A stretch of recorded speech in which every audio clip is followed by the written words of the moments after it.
Assalamualaikum warahmatullahi wabarakatuh. Perkenalkan, nama saya Adni Ma'wa. Saya dari kelas PBIB. Video ini saya buat untuk memenuhi tugas dari mid semester Ilmu Pendidikan Islam. Adapun materinya yaitu apa itu ilmu pendidikan Islam? Pendidikan Islam berarti sistem pendidikan yang memberikan kemampuan seseorang untuk memimpin kehidupannya sesuai dengan cita-cita dan nilai Islam yang telah menjiwai dan mewarnai corak kepribadiannya.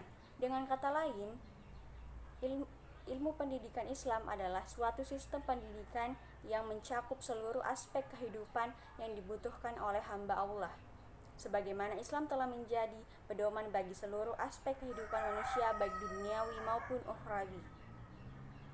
Kedua yaitu dasar pendidikan Islam. Adapun dasarnya yaitu melandasi pendidikan Islam bersumber dari Al-Quran, As-Sunnah, dan Ra'yu.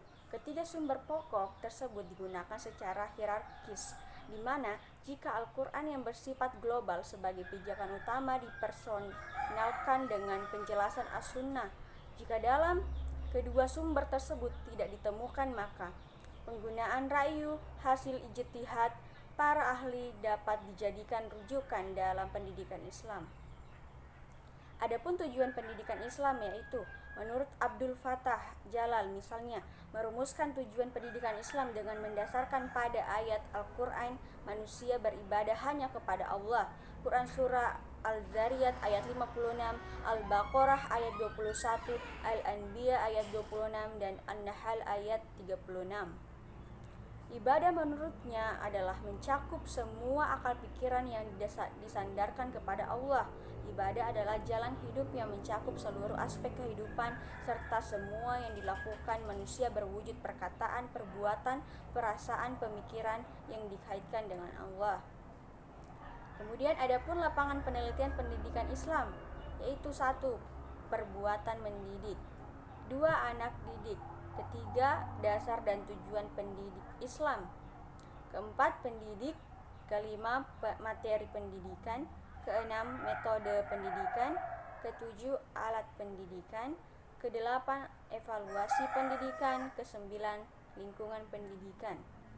Kemudian adapun faktor determinan pendidikan Islam yaitu 1. Faktor tujuan, 2. Faktor pendidik, 3. Faktor peserta didik, 4. Faktor alat, 5. Faktor lingkungan. Kelima faktor tersebut mempunyai hubungan yang erat antara faktor yang satu dengan yang lainnya. Adapun alat-alat pendidikan Islam, menurut Matteo Ecosilo mengelompokkan alat pendidikan menjadi 2 kelompok, yaitu 1. Alat pendidikan yang bersifat material, yaitu alat-alat pendidikan yang berupa benda-benda yang nyata untuk memperlancar pencapaian tujuan pendidikan. Misalnya, papan tulis, alat tulis, penghapus, media pendidikan dalam pembelajaran. Kedua, alat pendidikan yang bersifat normatif, yaitu alat-alat pendidikan yang berupa keadaan atau kondisi, tindakan, dan perbuatan yang dilakukan dengan sengaja maupun sebagai sarana dalam kegiatan pendidikan. Terakhir, aliran-aliran pendidikan Islam. Aliran-aliran pendidikan Islam dibagi menjadi 6 aliran, yaitu 1. Aliran nativisme, 2. Aliran naturalisme, 3. Aliran empirisme, 4. Aliran konvergensi, 5. Aliran progresivisme, dan terakhir aliran konstruktivisme.